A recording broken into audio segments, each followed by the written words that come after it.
Form भरिए और परीक्षा दीजिए, परीक्षा फीस वापस आ जाएगी। वाह, काम की खबर है। सरकारी नौकरी की परीक्षा का अब शुल्क लगेगा, लेकिन परीक्षा के बाद पैसे वापस मिल जाएंगे।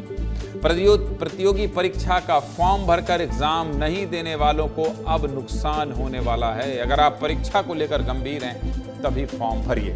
छत्तीसगढ़ सरकार ने प्रतियोगी परीक्षाओं को लेकर बड़ा फैसला किया। क्या है पूरा मामला, युवाओं से जुड़ा है, विस्तार से बता देता हूं। छत्तीसगढ़ में बड़ी संख्या में बच्चे प्रतियोगी परीक्षाओं का फॉर्म तो भर रहे थे, लेकिन परीक्षा नहीं दे रहे थे, जिसके चलते परीक्षा एजेंसियों को करोड़ों रुपए का नुकसान उठाना पड़ रहा था, क्योंकि परीक्षा के लिए प्रश्न पत्र और मैन पावर की व्यवस्था ज्यादा करनी पड़ती थी, लेकिन परीक्षा में बच्चे कम हो जाते थे। इसी को लेकर छत्तीसगढ़ सरकार ने परीक्षा नियमों में बदलाव किया है, जिसके बाद सीजीपीएससी, व्यापम और विशेष कर्मचारी चयन बोर्ड की परीक्षाओं के लिए छात्रों को पहले परीक्षा शुल्क देना होगा, और अगर छात्र परीक्षा देते हैं तो ये राशि उन्हें वापस की जाएगी। लेकिन अगर छात्र परीक्षा नहीं देते हैं तो ये राशि परीक्षा एजेंसी के खाते में चली जाएगी, जिससे परीक्षा कराने वाली एजेंसियों को आर्थिक नुकसान नहीं होगा। इसको लेकर क्या कह रहे हैं डिप्टी सीएम अरुण साहब, पहले सुनिए फिर आगे बात करें।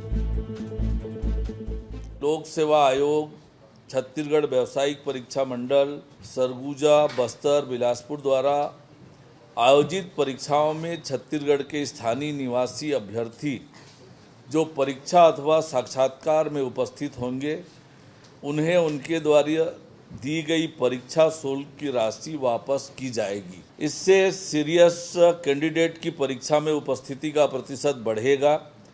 वहीं नॉन सीरियस कैंडिडेट और इन एलिजिबल कैंडिडेट परीक्षा फॉर्म नहीं भरेंगे। इसके कारण राज्य शासन को होने वाली आर्थिक क्षति कम होगी।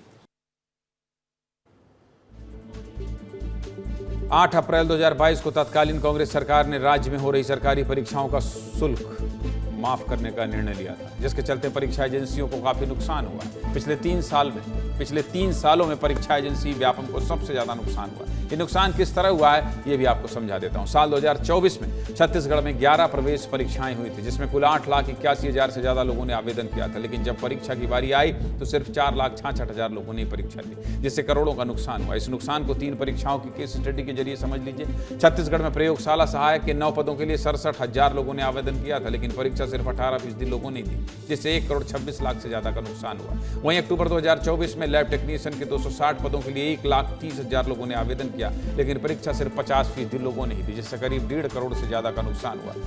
इसके साथ ही सितंबर 2024 में छात्रावास अधीक्षा के 300 पदों के लिए 6.5 लाख लोगों ने आवेदन किया, लेकिन परीक्षा सिर्फ 56% लोगों ने ही दी। 4,57,00,000 से ज्यादा का नुकसान हुआ। इस बदलाव को लेकर युवाओं की प्रतिक्रिया भी आई, सुनिए।